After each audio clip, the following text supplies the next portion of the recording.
93.5 red FM पे एक कहानी ऐसी भी, प्रवीण के साथ। आज प्रतीक का 7th बर्थडे था। करीबन 3 दिन से इसकी जोर शोर से तैयारियां चल रही थी। प्रतीक के डैड अमन ने इस बर्थडे को ग्रैंड बनाने में कोई कसर नहीं छोड़ी थी।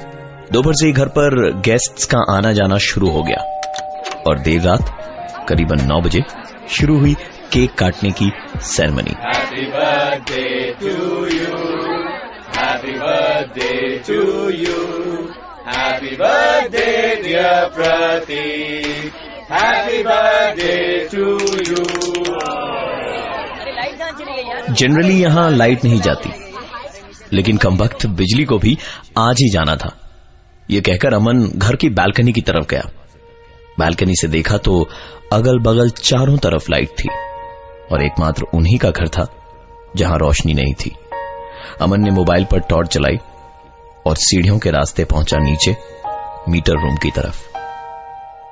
मीटर रूम के सामने लगा था एक ताला, पर जिस हिसाब से उस पर जंग जमी थी, ऐसा लग रहा था मानो महीनों से किसी ने उसे नहीं खोला। ताला खोलकर अमन जैसे ही अंदर कदम रखा, उसे वहां घुटन महसूस होने लगी। मीटर रूम में बुरी तरह से धूल जमी थी और पूरा रूम मकड़ी के जालों से भरती था।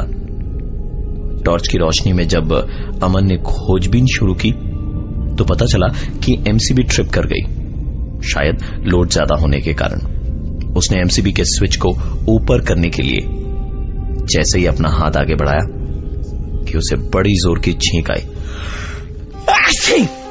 कमरे में पड़ी धूल के कारण, और साथ ही एक आवाज आई, गॉड ब्लेस यू। उसे लगा कि प्रतीक शायद उसके पीछे पीछे आ गया हो, पर उसने घूमकर जब कमरे में देखा तो वहां कोई नहीं था। अमन को यहां चीजें सही नहीं लग रही थी, इसलिए उसने एमसीबी के स्विच को ऊपर किया और मीटर रूम का ताला लगाकर ऊपर जाने को तैयार ही हुआ था कि उसे लगा शायद कोई उसके पीछे खड़ा हो। अमन की हिम्मत नहीं हुई पीछे घूमकर देखने की, इसलिए वो सीढ़ियों पर चढ़कर ऊपर की ओर जाने लगा। अमन महसूस कर पा रहा था कि कोई उसके पीछे पीछे सीढ़ियों पर चढ़ रहा है, इसलिए उसके बढ़ते कदम एकाएक रुक गए और जैसे ही वो रुका, कोई उसके ठीक बगल से दौड़ता हुआ ऊपर चला गया, जिसे अमन देख भी न सका। जो चीज दिखाई दी वो थी उसके सामने बंद होता दरवाजा। 93.5 रेड एफएम पे एक कहानी ऐसी भी, प्रवीण के साथ। प्रतीक के 7th बर्थडे का सेलिब्रेशन चल रहा था कि अचानक घर में लोड शेडिंग हो गई। ताजुब की बात यह है कि घर के अगल बगल चारों तरफ लाइट थी। अमन मीटर रूम में गया तो देखा लोड ज्यादा होने के कारण एमसीबी ट्रिप कर गई। उसे ठीक कर जब वो ऊपर जा रहा था तो उसे लगा कि कोई उसके साथ साथ उसके ठीक पीछे आ रहा है। वो जैसे ही रुका, कोई उसके बगल से दौड़ता हुआ निकल गया, जिसे अमन देख न सका, पर देखा तो सिर्फ अपनी आंखों के सामने दरवाजा बंद होते हुए।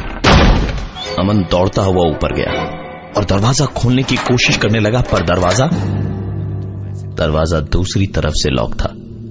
उसने जोर जोर से दरवाजे पर हाथ मारना शुरू किया और सोचने वाली बात यह है कि दरवाजे पर दस्तक कोई दूसरी तरफ से भी दे रहा था। करीबन 1 मिनट तक यह सिलसिला चलता रहा और उसके बाद दरवाजा अमन की बीवी ने खोला और पूछा, तुम यहां क्या कर रहे हो? अमन ने जवाब दिया कि लाइट चली गई थी तो मैं चेक करने नीचे आया था। अमन की वाइफ ने उसे हंसते हुए कहा, मेरे परिवार वालों से नजरें बचाए रखने के लिए अब तुम झूठ भी बोलने लगे। चलो पार्टी में, सब तुम्हारा इंतजार कर रहे हैं। अमन की बीवी और पार्टी के दूसरे लोगों की बातें माने तो लाइट गई ही नहीं थी। पार्टी खत्म हुई, सब लोग अपने अपने घर चले गए, पर अमन किसी गहरी सोच में डूबा था और रात को सो नहीं पा रहा था। पानी पीने के लिए कमरे से अमन हॉल में गया तो उसने अपने बेटे के कमरे से आती एक आवाज सुनी। उसने कमरे में जाकर लाइट जलाई तो देखा प्रतीक बड़े आराम से सो रहा था, पर तभी एक गाड़ी आई और उसके पैरों से टकराई। अमन ने उस गाड़ी को उठाया और अपने बेटे के कमरे का दरवाजा बंद कर उस गाड़ी को हॉल में डाइनिंग टेबल पर रखा और फ्रिज खोलकर पानी पी ही रहा था कि पीछे से आवाज आई, आइस पाइस। पलट कर देखा तो पूरे डाइनिंग हॉल में कोई नहीं था। अमन की हालत खराब हो चुकी थी। वो अपने कमरे में गया और सोने की कोशिश करने लगा। तभी उसने एक आवाज सुनी। ये उसके घर की छत पर किसी के दौड़ने की आवाज थी, पर आंख खोलते के साथ ही वो आवाज बंद हो गई। यह सिलसिला काफी देर तक चलता रहा। आंख लगती तो आवाज आती और आंख खुलती तो आवाज बंद हो जाती। 93.5 रेड एफएम पे एक कहानी ऐसी भी, प्रवीण के साथ। अपने बेटे प्रतीक के 7th बर्थडे की पार्टी वाली शाम से शुरू हुई कुछ ऐसी घटनाएं जो सिर्फ अमन को ही सुनाई या दिखाई दे रही थी। अमन उसके साथ हॉल में घटी घटना के बाद कमरे में आकर लेटा ही था कि छत पर किसी के दौड़ने की आवाज उसे सुनाई दी। आंख खुली तो वो आवाज बंद हो गई और जैसे ही आंख लगी तो वो आवाज फिर से शुरू हो गई। अमन से रहा नहीं गया। वो हिम्मत कर छत पर चला गया। काफी देर इधर उधर झांकने के बाद भी जब उसे छत पर कोई नजर नहीं आया तो वो नीचे जाने के लिए आगे बढ़ा ही था कि उसकी नजर पानी की टंकी के नीचे गई। दूर से ऐसा लग रहा था मानो कोई वहां बैठा है। नजदीक जाकर अमन ने अपना सर झुकाया और पानी की टंकी के नीचे देखने लगा। पता चला कि उसने जो कुछ भी दूर से देखा था वो उसका वहम था।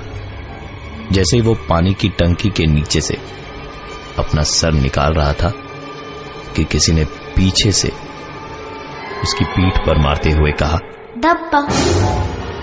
अंधेरे में हुई इस घटना से अमन पूरी तरह चौंक गया था और हड़बड़ में जैसे ही उसने अपना सर उठाया वो पानी की टंकी से जा टकराया। अमन के सर पर बड़ी तेज चोट लगी थी। अमन ने तुरंत अपना होश संभाला और सीढ़ी की तरफ भागा। छत का दरवाजा बंद कर वो नीचे जा रहा था और उसे लग रहा था जैसे ठीक पिछली बार की तरह कोई उसके पीछे पीछे आ रहा है। जैसे ही अमन रुका उसने महसूस किया कि कोई उसके बगल से दौड़ता हुआ निकल गया। इस बार अमन भी दौड़ता हुआ उसके पीछे गया। हॉल में जाकर देखा तो उसे अपनी आंखों पर यकीन नहीं हो रहा था। उसके बेटे प्रतीक के कमरे का दरवाजा अपने आप खोला और बंद हो गया। अमन ने तुरंत अपने बेटे के कमरे का दरवाजा खोला और लाइट चलाई तो उसका बेटा प्रतीक आराम से सो रहा था। कमरे में रखी अलमारी का दरवाजा खुला था। इससे पहले कि अमन उसे बंद करने के लिए अपने हाथ आगे बढ़ाता, अलमारी का दरवाजा अपने आप। इतना सब कुछ अपनी आंखों के सामने देख चुके अमन ने अपने बेटे को उस कमरे में अकेला छोड़ना ठीक न समझा और उसे लेकर अपने घर के पहले तल्ले पर अपने कमरे में चला गया। दिन रविवार था इसलिए अमन काफी देर तक सोता रहा और नींद टूटी भी तो एक आवाज से। 93.5 रेड एफएम पे एक कहानी ऐसी भी, प्रवीण के साथ।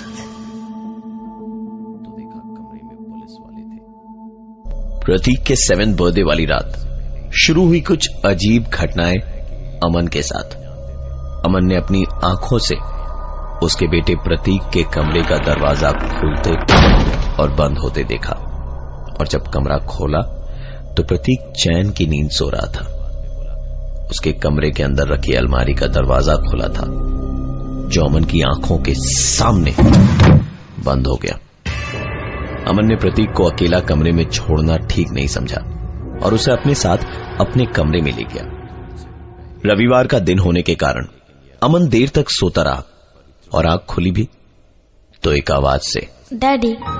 अमन प्रतीक की आवाज सुन कमरे से बाहर निकला और देखा तो पाया कि बगल के कमरे से प्रतीक भी निकलकर बाहर आया। दोनों एक दूसरे को देख ही रहे थे कि नीचे से आवाज आई, डैडी। प्रतीक अमन का इकलौता बेटा था। अगर वो उसके बगल में खड़ा था तो नीचे से आवाज किसने दी? नीचे जाने पर अगल बगल देख ही रहे थे कि प्रतीक ने कहा, डैडी, अगर मैं पतंग लूटने जाऊं तो आप मुझे पीछे से धक्का तो नहीं दोगे ना? प्रतीक की कही हुई ये बात सुन अमन को अपना 7th बर्थडे याद आ गया। उसने अपने बेटे से हाथ जोड़कर बोलना शुरू किया, प्रतीक, मुझसे बहुत बड़ी गलती हो गई थी बचपन में। प्रतीक, मेरी बचपन की उस गलती के लिए मेरे बेटे को सजा मत दो। प्रतीक, मुझे माफ कर दो। प्रतीक, मैं तुम्हें नहीं मारना चाहता था। प्रतीक, मैंने मेरे बेटे का नाम भी तुम्हारे नाम पे ही रखा है। प्रतीक, मुझे माफ कर दो। प्रतीक, तुम्हें जो करना है वो मेरे साथ कर लो, लेकिन मेरे बेटे को छोड़ दो। प्रतीक, मेरे बेटे को छोड़ दो, उसे कुछ मत करो। वो नादान है, उसने कुछ भी नहीं किया है। प्रतीक। दरअसल बचपन में अमन के एक दोस्त का नाम भी प्रतीक था। दोनों पतंग लूटने की मौत हो गई थी। सब लोगों को ये एक हादसा लगा और अमन ने भी किसी को कुछ नहीं बताया। आज कई सालों के बाद प्रतीक वापस आया, जब अमन के बेटे प्रतीक का 7वां जन्मदिन था। अमन ने रोते गिड़गिड़ाते हुए प्रतीक से माफी मांगी और शायद इसी का असर था कि अगले कुछ महीनों तक कुछ भी नहीं हुआ।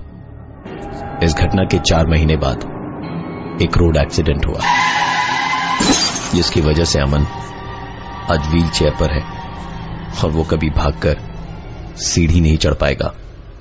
शायद प्रतीक ने ही उसे बचपन की गलती की सजा दी। मैं हूं प्रवीण और ये थी आज की एक कहानी ऐसी भी। 93.5 रेड FM पे एक कहानी ऐसी भी, प्रवीण के साथ। दोबारा सुनने के लिए विजिट करिए हमारा YouTube channel 935 red TV। 93.5 red FM बजाते रहो।